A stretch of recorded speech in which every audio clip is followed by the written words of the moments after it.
The wind came in from the Thames that morning like it had somewhere to be. Cold, purposeful, the kind of wind that finds the gap between your collar and your neck and reminds you that no amount of rank or title makes you immune to weather. Queen Camilla stood on the Buckingham Palace balcony and felt it. She'd been standing there for exactly 4 minutes. She knew because she'd counted, the way you count when you're trying not to think about something else, when the rhythm of numbers is the only thing keeping your face arranged correctly. For minutes. The crowd below was enormous, a mosaic of Union Jacks and phone screens and open mouths. All of them pointed upward, all of them waiting for the wave, for the smile, for the confirmation that yes, this is real, this family is intact, this institution endures. She gave them the wave. She gave them the smile. And then, behind her, she heard it. A soft, mechanical click. The kind of sound that, in any other context, would mean nothing. A drawer closing. A briefcase latching. The mundane percussion of an ordinary day. But this was not a drawer.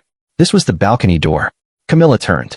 Not dramatically. She had decades of training against dramatic turns in public, decades of learning to move like still water, even when her insides were doing something else entirely. She turned the way a woman turns when she's checking something she's not yet willing to believe. The door was closed.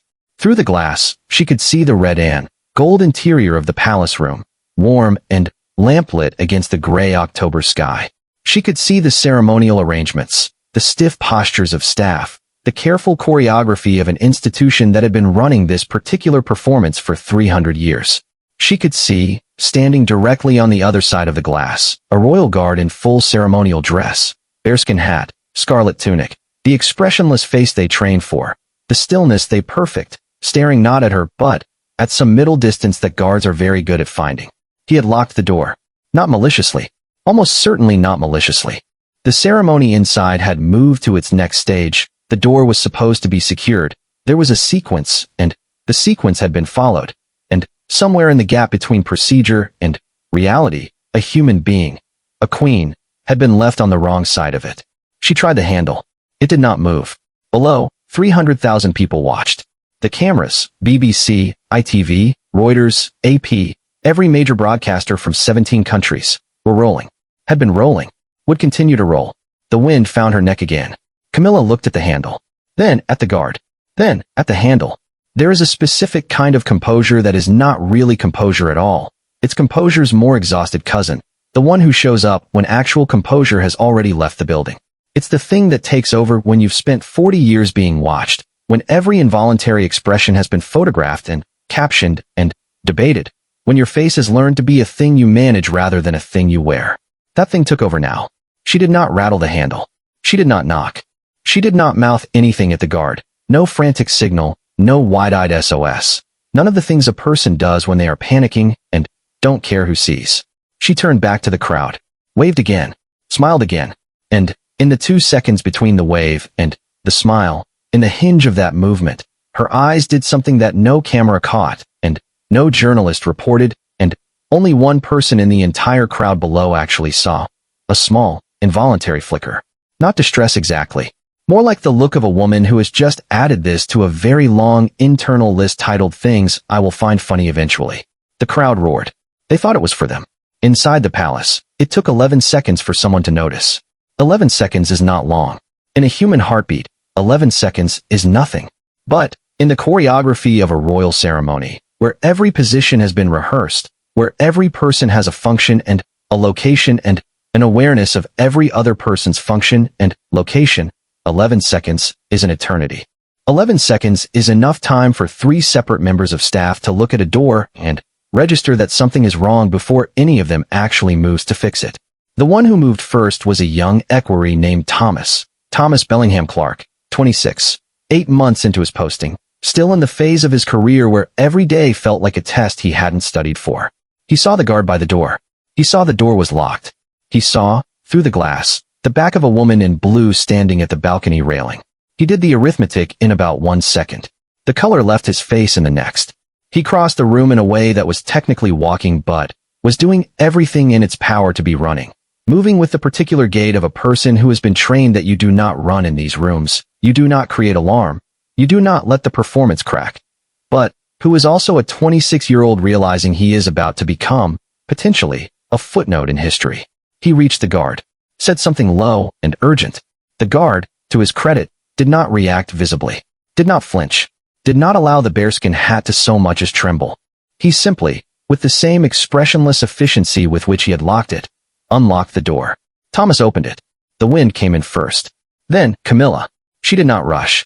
She stepped through the doorway at exactly the pace a queen steps through doorways, which is the pace of someone who has decided that pace itself is a statement, that how you move is a message, that the door was always going to open, and the only question was how you chose to be standing when it did. She met Thomas's eyes. He was mortified. The kind of mortified that radiates, that practically glows, that a person carries around in their chest for decades and finds in odd moments, eating breakfast alone at 60, lying awake at 3 in the morning, and has to actively breathe through. She gave him the smallest possible smile. Not the public smile. Not the managed, practiced, thousands of crowd smile. Something else.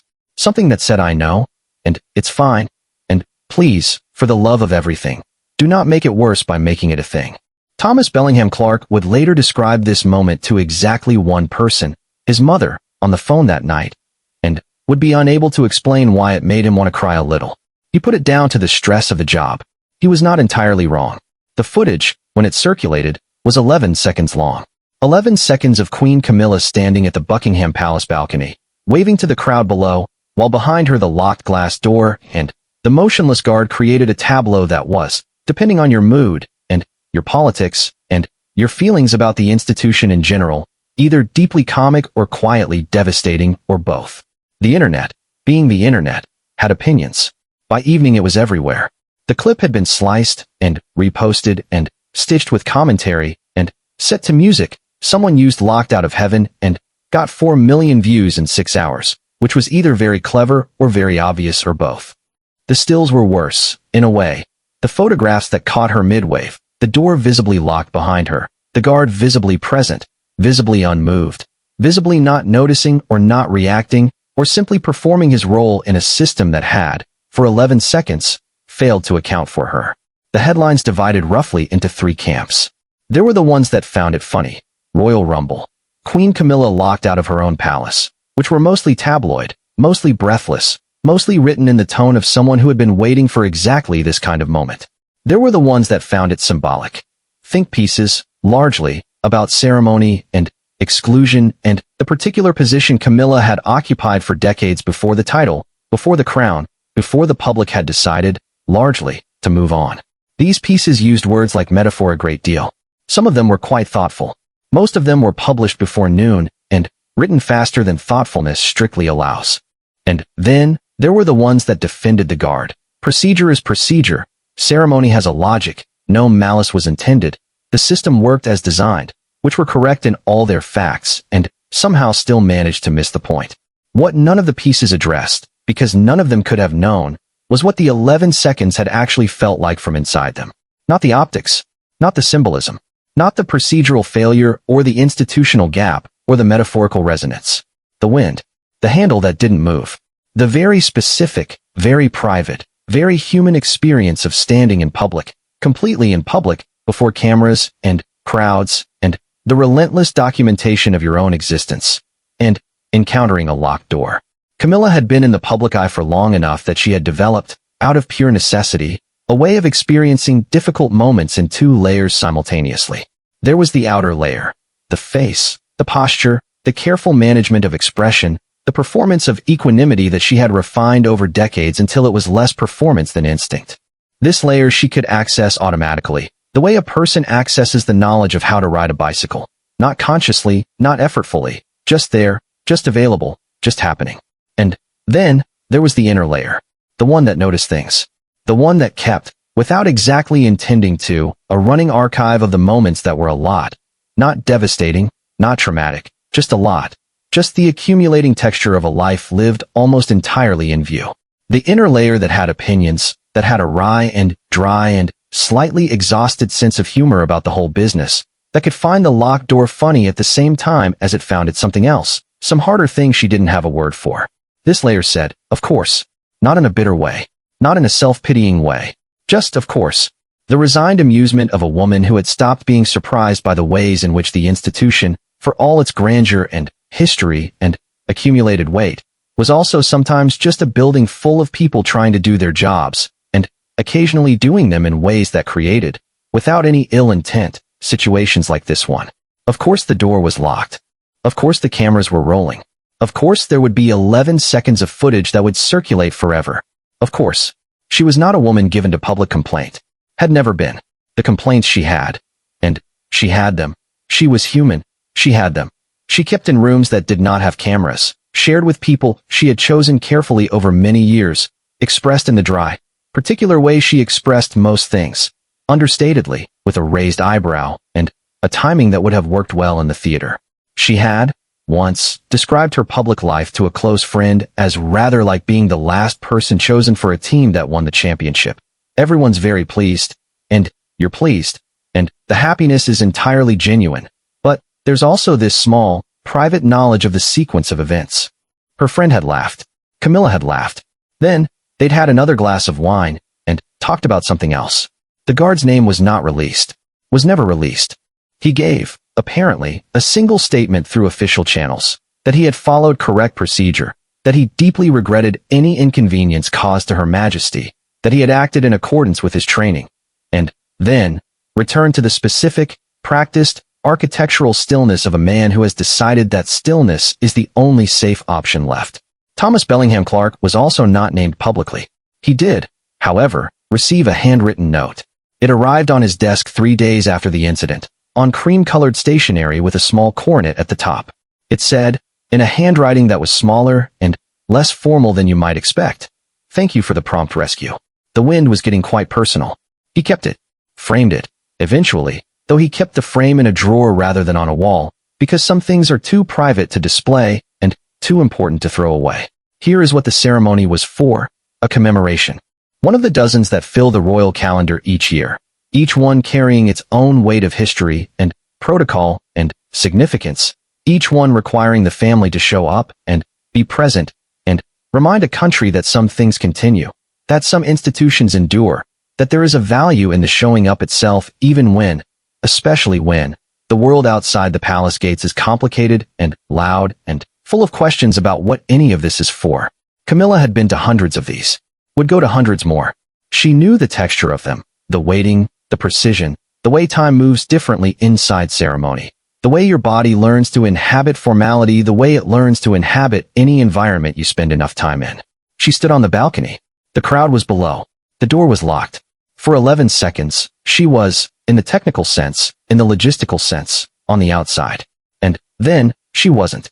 There is a version of this story that is about failure, institutional, procedural, human. The guard who didn't check. The system that didn't account for her. The 11 seconds that shouldn't have happened. That version is true. There is another version that is about resilience, the composure held, the smile maintained, the wave that didn't falter. The long training paying its dividend in a moment when dividend was called.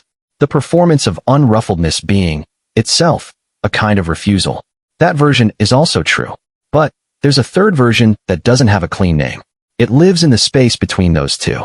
It's about the specific experience of being a person who has learned, not chosen, exactly, but learned, absorbed, metabolized over years, that the institution is not built around you, that you are built around it, that the ceremony continues regardless, that the cameras roll whether the door is locked or open, and that the only move available to you is the one Camilla made.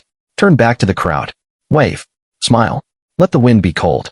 Let the door be locked. Let 11 seconds pass. And when it opens, because it will open, it always opens, step through it at exactly the pace of a woman who was never waiting in the first place.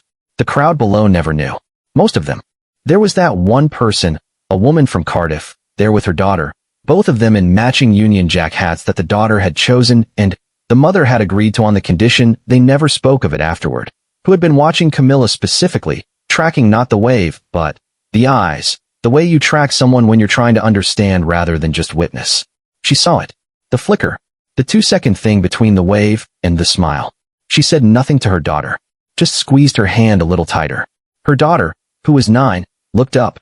"Mom, why are you squeezing?" "Just glad we came," she said. Which was not exactly an answer, but was the only true thing. That evening, in a private sitting room, Camilla had tea. This is not a metaphor. She had tea, The specific, ordinary, restorative act of it. The cup warm in her hands, the room quiet, the ceremony over, the cameras gone, the day folded down to its simplest form. Someone on her staff had left a printout of one of the headlines on her desk. Locked out, Queen Camilla's balcony blunder. Why they had left it, she wasn't entirely sure. Perhaps as a heads up. Perhaps as a test. Perhaps because whoever had printed it had misjudged the tone of their own helpfulness. She read it, set it down, picked up her tea. Outside the window, London was doing what London does, existing at its vast, indifferent scale, full of weather and argument and 8 million separate human dramas, none of which required her participation, all of which continued regardless. The locked door was already becoming a story, would become a bigger one, would eventually, in the way of all these moments, either fade into footnote or crystallize into the kind of image that gets referenced decades later, shorthand for something people can't quite name but recognize when they see it. She couldn't control that. Couldn't have controlled the door. Couldn't control the 11 seconds, or the cameras, or the wind, or any of it. She drank her tea. The room was quiet. That at least. That. Outside, the Thames ran dark and cold toward the sea. The palace stood as it had stood for 3 centuries, absorbing another day into its stone. The guard was home, or in quarters, or wherever guards go when the ceremony is over, and the stillness is no longer required. Thomas Bellingham Clark was on the phone with his mother. You'd have liked her, he was saying. She was, I don't know. She was just, you'd have liked her. His mother, who was perceptive in the way of mothers who have raised anxious children into competent adults, heard something in his voice that she recognized. What happened, she asked. Nothing, he said, which was true. 11 seconds. A locked door. A wave. A smile. Nothing at all. Sonnet 4.6 CL.